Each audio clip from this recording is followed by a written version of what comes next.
Alrighty, hello YouTube, because Twitter and Elon's infinite wisdom have decided to no longer let us live stream to your platform. So now, I guess going forward until we decide if we want to bend the knee and give Elon $5 more a month, these will be recorded on Tuesdays, on Wednesdays and Tuesdays on YouTube, and then posted the following day on Twitter, because I think Elon just donated $45 billion. So I don't know why my five makes a difference, but it does. Got to keep adding up the dollars, I suppose. Not that you and I make a cent off of this podcast, but that's neither here nor there. I don't know. Maybe this gives us an opportunity to appeal to our YouTube audience, which we certainly pay the least respect to. So maybe we should, give that an opportunity. But that's neither here nor there in this talking point. All things considered, I'm Chris. This is Brandon.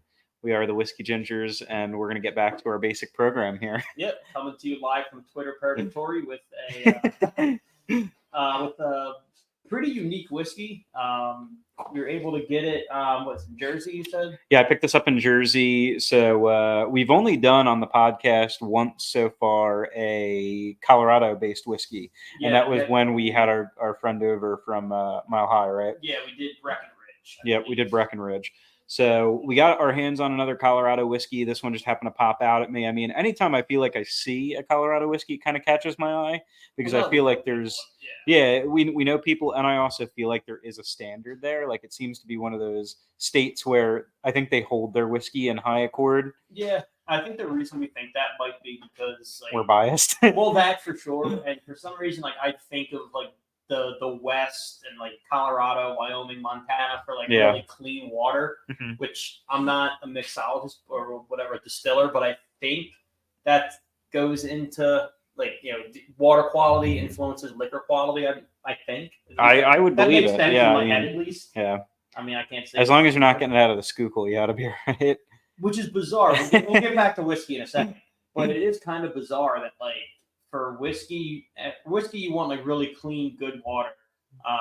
But for bagels, you want the shittiest water you can get your hands on, because the states with the best bagels is probably in order. You got Jersey, you got New York, followed. There's a pretty good gap, and then I would probably say Philadelphia. Not all of PA, but Philadelphia. You might upset some people with your first two.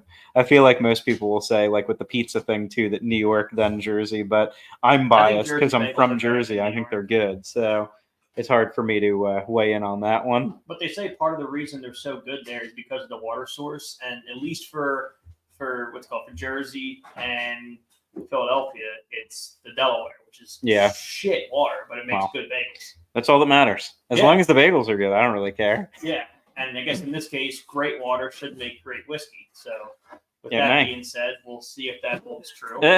So the whiskey that we're bringing to you guys today is, again, a Colorado whiskey. It's Stranahan's. Hopefully I'm saying that right. Rocky Mountain single malt whiskey. So pretty cool bottle. It's one of those tall, skinny ones. Not Brandon's favorite because it doesn't fit in his collection. No, fortunately, it's not mine. So but fortunately, we're in good shape. I think it's a pretty cool looking bottle, and this is cool. It says handcrafted at high altitude with an elevation of 5,280 feet. Okay. So I'm assuming that. That looks right to you, right? It's hard to tell if that's a comma or not. Well, it wouldn't be 5. It's not going to be 5.2 feet. What is that? The beach? So it's definitely 5,000. So that's pretty cool. I don't know what the average elevation of Colorado is in general. That could be totally unassuming in Colorado, but I doubt that. That seems a little bit high up. Yeah, let's look at that average. I feel like it's 5. I feel like it's got to be higher. Yeah, it definitely seems like it would be. So it says it's made in limited runs at the Stranahan's distillery. Oh, that's not impressive at all, actually. I'm sorry, I didn't say that. But for Colorado people, it's really not. It's actually low in Colorado. What is it? The average is 6,800 feet above sea level. Yeah. So this is they dug a hole. These are the people at the beach and the non-existent beaches in Colorado. But no, that's pretty cool. So I thought the bottle looked pretty neat. We found it in Jersey, which for us, it's either usually Jersey or Delaware where we can actually find any good whiskeys at all these days. Yeah. So we're going to give this guy a go and see how we like it. It's a 43% on this one. So pretty standard on that. Looks like it's got a real cork, so that's exciting. I know we talked about that in the past. The real cork always looks cool. I do think we lose a little bit on the pop. Yeah, I agree. I agree with you on that one. And you know what? We were known to ourselves as the cork poppers. Yeah, that sounds dirty. I don't like that. Not bad. That wasn't too bad. I don't know. This one looks like it looks like it's a fake cork top. So look, it looks like a really cheapo cork in the inside, but then it's wrapped with like a fancier kind of old style. I don't know. It doesn't matter. I'm overanalyzing the cork. This isn't a. We should rebrand this podcast. Talk about corks. We just inspect every cork that we do. So without further ado on it, let's give it a little pour. Let's see what we're working with here. I feel like this bottle is almost a little bit too tall. It's like unwieldy in some ways. Oh, like it's unbalanced. No, it's just like I went to go pour it and I hit the table, because like the way that it's so tall, it's a little bit strange. But I'm going to give it a try and see what we're working with here. It's got the color that I always like in a whiskey. And again, it smells strong initially. Yeah, it does. Yeah. So let's give it a try. Cheers.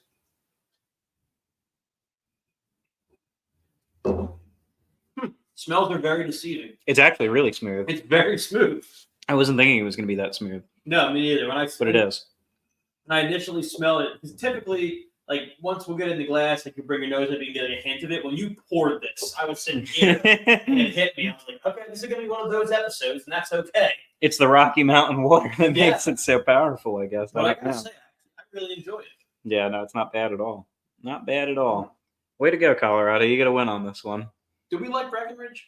I forget. I think we did like Breckenridge, yeah. We may have been enticed to say that we liked it because we had a guest from Colorado on, but I do think we actually liked it. Which is true. If I remember, I'll have to rewatch that episode.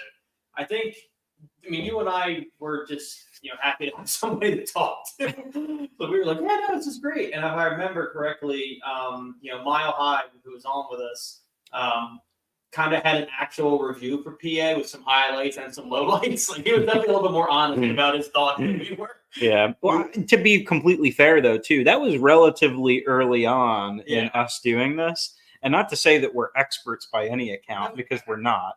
But we at least know a little bit more about what we're talking about now. And our palates have advanced a lot more to the point where we know what we like and what we don't like. Yeah. So it's advanced to accept bourbons in general. Yeah, that's very true. So I honestly, I hate to say it, but sometimes I prefer it. I mean, like I do like a good Irish whiskey like I used to, but now I feel like I'm a little bit more particular. I used to think most of them tasted good. Now some of them like, wow, that's just straight sugar and that's like all I'm tasting. There's some of our highest highs have actually been bourbons. Like, we've Irish whiskeys have kind of become old reliable. Like you pretty much know.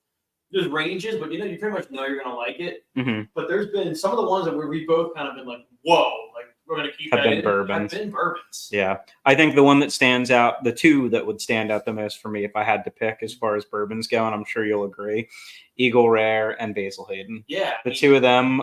Eagle Rare obviously is more expensive, so like it's a little bit harder for me to reach for a bottle of that. Yeah. But Basil Hayden, at the price point that it's at, you can usually get it for around $40 or so. It'd be tough to choose Jameson. It would for a very comparable price. You know what I mean? Jameson's about that price too. It is. It's good, but like it'd be tough for me to look at both and choose Jameson. Unfortunately, yeah. I'll still get it out. Like we're about to go on a cruise, and I'm sure they're not gonna. I'm sure they have night whiskey. Don't get me wrong, but I mean it's gonna be a lot of JMO. I'll tell you what my go-to is on boats. Mm-hmm. With liquor packages, because they usually give you relatively, I'd call it like a mid-shelf. Yeah. They give you like a selection of mid-shelf. We tend to buy. There's like a sprinkle of top shelf stuff in there that you wouldn't expect. Mm-hmm. Like I've had some like Glenlivet 15s and stuff, which is a Scotch that I like. And it's, usually a pretty relatively expensive bottle. I would say higher than mid-range, but that's available within your liquor package there. Mm-hmm. One that I go to a lot when I'm on the boat is Buffalo Trace. You can do Buffalo Trace Old Fashions, and that's included in your in your package. So like, I'm totally fine with that. That's one where So you're opposite to me on this one, very too. much so. Yeah. Like, I mean, we do the podcast together. I love whiskey. And to me, it's very much a time and a place drink. Yep. Like dinners, I'll probably have some whiskeys. Mm-hmm. You know, like lobby bars, maybe I'll do a whiskey. Jazz club. Yeah. Which we're doing at some point. There's a bar that is on an elevator, like that, but poolside. If I'm outdoors, I don't want to be having a whiskey outdoor. No, that's a tough one.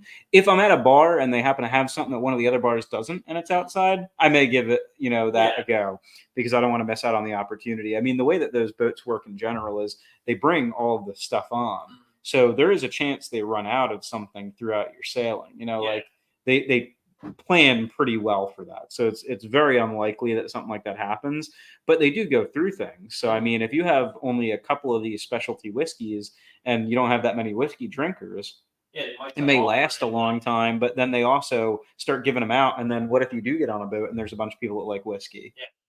Then it goes real quick. So it's hard to say. But I don't know, I agree with you. When I'm on the pool deck, I'm usually having like a Corona or something, because screw it. Dude, I was at a gathering the other day, and somebody kept offering, like, let's do a round of shots, whatever. And I was like, it was the kind of situation where, like, you do it. Like, yep. So I was like, count me in for them, whatever.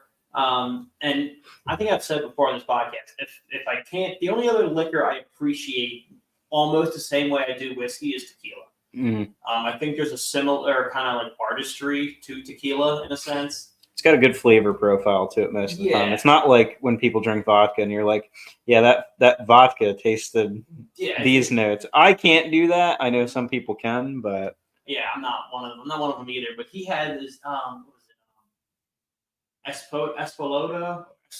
I forget what it was. Something like that. Espoloto. I'm botching it. Somebody out there screaming at their screen right now, feeling you idiot. Dude, it tasted like water. In the best way possible. It was like an agave infused water with no liquor hit whatsoever. And I kind of got a taste of that. I was like, man, you know what, Mike, if I have to do, I don't have to do anything, but if I'm choosing to do liquor on the boat, I might be a tequila guy for the week. Yeah, I got to tell you, in the Caribbean, you're probably going to have access to a good selection. Great tequila, great rum, I'm expecting. Yeah, I would say so.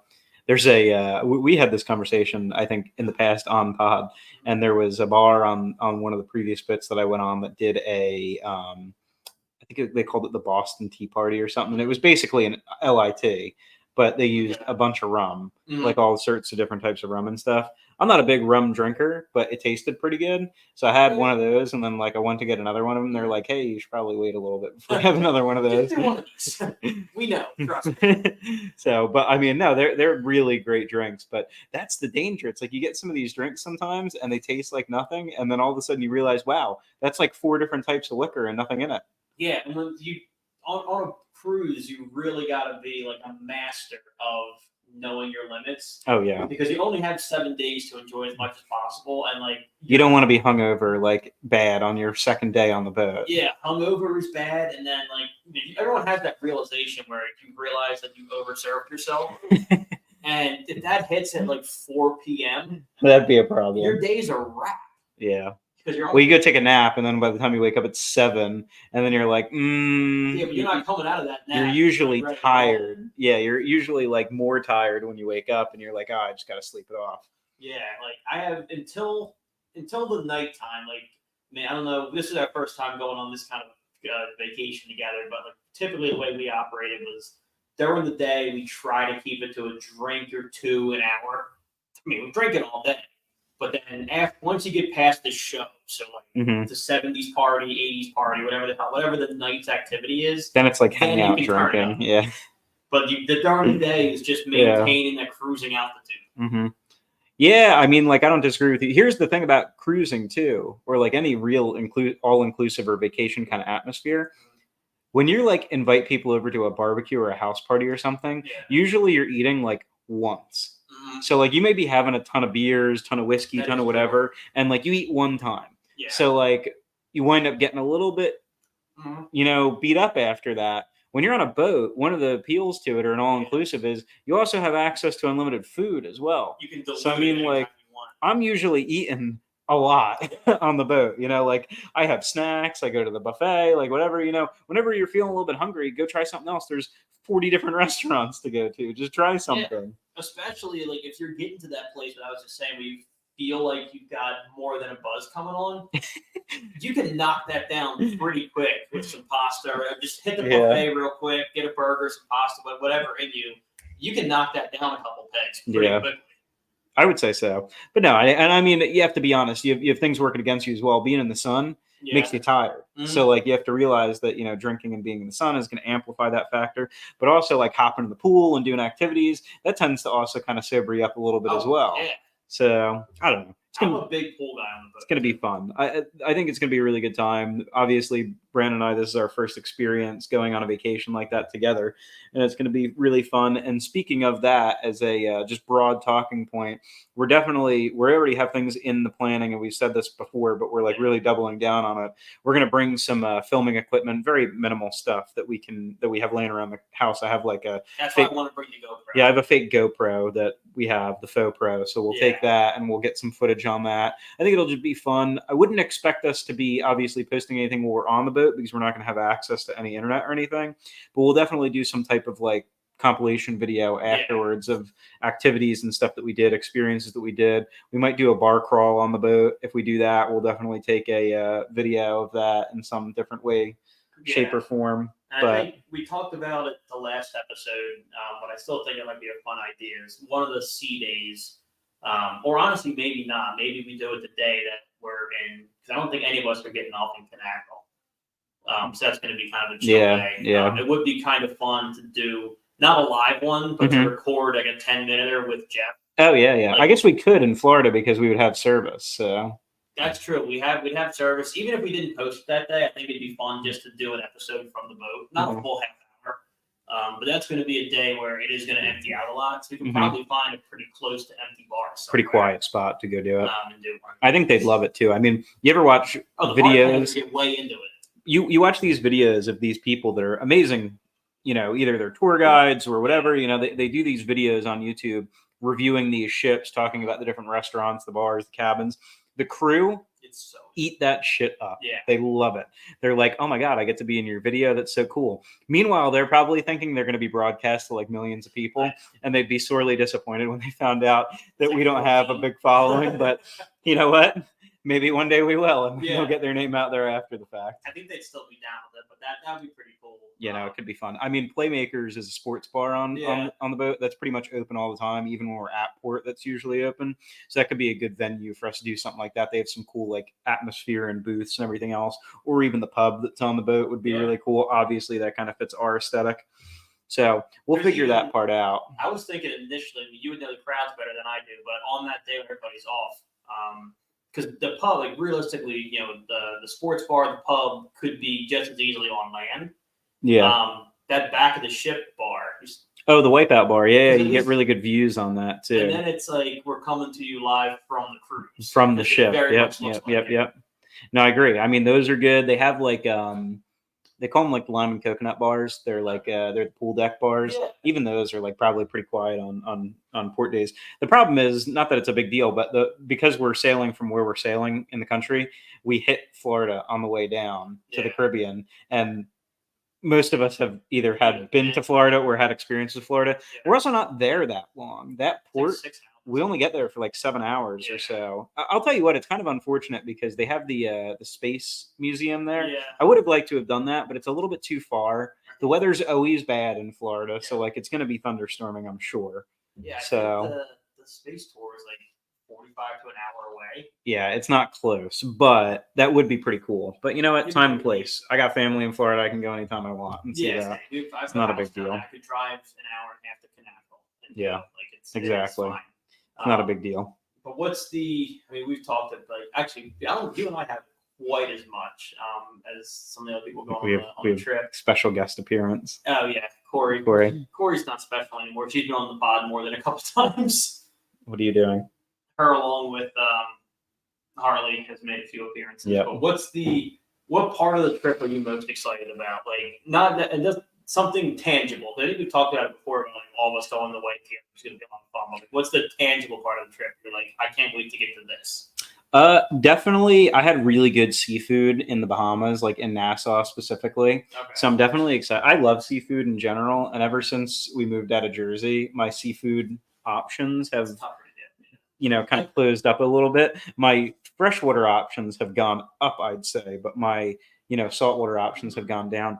And there was some really good fish that we got when we were in the Bahamas last time, so I'm definitely looking forward to that. And just in general, the disconnect. I'm ready when I'm on a boat. My internal clock kind of kicks in. So I mean, I have a pretty big habit of just putting my phone in the safe and just leaving it there. Yeah. It's a little bit different because we're going with people this time, so like I'll probably keep it for like chatting and stuff like that.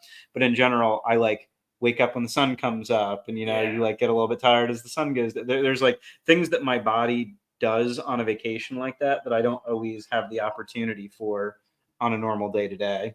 Yeah, that is kind of the nice part. And even like, I'm sure there'll be a couple days where like we just all kind of go radio silent because we're doing, for the most part, doing dinners together. So if there's ever a day where it's like, just want to like cut off. I mean, we'll be able to catch up at 5. Oh, absolutely. Anyway, which is kind of nice. They're big boats, but I'm sure that our interests align enough that we'll wind up seeing each other throughout the day. Yeah, so they're the thing outside. We kept the last cruise we were on. Like I remember the one day I got into. My girlfriend was a good sport about it too because we were out there all day. But I was playing pool volleyball for about 2 hours to the point where like teams were forming and like alliances and trash talk started. Like sometimes you miss out on those. Like they seem like really small activities because all of these boats and trips have kind of like their basic calendar. Yeah. They'll tell you what's going on day to day. Like on Royal, it's the cruise compass, and they'll tell you what's going on. And some of those things you kind of overlook, and then you wind up seeing how much fun people are. Like even as something as simple as trivia. Yeah. We like popped into a trivia day one day, and it was actually a really fun time. Yeah. So I mean, like things like that you overlook, and I've overlooked. I know there's a belly flop contest on the second day. And like, I'm 100% going to be there. I don't know how I'm going to participate, but I'm definitely going to be there. Yeah. It's going to be fun as hell to watch something like that. Belly flop's an iconic one. The sexy man competitions they do. Man's another one. The newlywed game is great. Yeah, those are funny. All the comedians on the boats are always hysterical. Yeah, I'm a big lover of stand-up, so I'm definitely going to catch 1, maybe 2 of those. Yeah. Sure. I'm trying to think what about you? I was going to say, I definitely answered on my end. What's the one thing specifically that you're like really looking forward to? So you gave 2, so I'm going to give 2. Yeah. For me, it's seeing the ship. I mean, I've done like a mega ship before on a different line, but nothing to this magnitude. So I'm excited. There's like 8,000 people on this boat with crew and people, like so, customers and combined. So I'm excited to see because this is like the second largest cruise ship in the world. The last cruise I went on was the 15th largest cruise ship in the world. So I mean, the difference between those two is going to be jarring, but in a good way. And then as far as like actual things to do, I think for me, I'm a big like culture person. So I'm looking forward to like getting to Nassau and just heading straight. Like just walk, because you've been to Nassau, like the cruise lines pretty much own the first few blocks. But once you get past there, I want to go to like the dive bar where the locals hang. I want to get some like authentic Bahamian food. That definitely like that. I'm looking for like the immersive part. I saw there's a distillery. It's a rum distillery. It's a couple blocks up. That'd be fun. There's a bar. We also have one of our other patrons that are joining us on the boat. Good old Jeff answered him. Who will be on the boat episode. And he said he's going to win the sexiest man competition at the pool. And I will tell you what, I will 100% root for you, buddy. I'll vote for Jeff. I mean, from past cruises, I have typically it leans muscular. So I've seen typically it's dudes with they're on like a couple cycles of Roy's under their belt. That's not to say Jeff couldn't pull off the upset of the century. I'm totally on his side. Me too. And I think it's based on like the noise of the crowd. I think we can generate between our crowd a good enough noise to push him over the edge. But what we got to do is figure out like if Jeff's 5th in line, we all need to spread out like amongst the crowd and then, start campaigning for Jeff. Yeah, I agree. Like if we're clustered together, it's gonna look like we're with him, but if we're spread out, we're gang. Yep. So as he's doing his routine, you know, like you'll recruit like 3 or 4 people and be like, I think that guy's got it. Yes. And then, you know, when it comes time for the cheering, he's going to get the win. Yeah. See that guy who started the line? God, he's fucking sick. You just start dropping seeds around. We have that option, or we can just use our drink package to get everybody hammered and then swing them in our direction because it'll be easier to do that way. Shots for We'll Jeff. Just get the shots for Jeff chant going. Oh, Jeff. Yeah. We're all wearing stickers. Oh, that'd be great. I love it. I'm going to start campaigning for this now. We need t-shirts and everything. Get all the bartenders on our side. That would be hysterical. No, it's going to be a good time. Pool days are going to be fun. I feel like, oddly enough, I'm not like a pool day kind of person in the past. But we had a really fun pool day the last trip we went on. And it made me realize, I'm like, oh, this is actually like a really nice, relaxing day to like hang out by the pool. We lost track of time quick. We got out there, it was like noon, and all of a sudden we looked down at the clock and it was 4. Yeah. I'm like, oh God, well, you know, like time flew. So we're definitely excited for that as well. The shows are going to be great. I'm absolutely excited for that. All the venues are going to be really great. Just hanging out with friends is going to be really fun. And I think just the trip in general is going to be a good trip.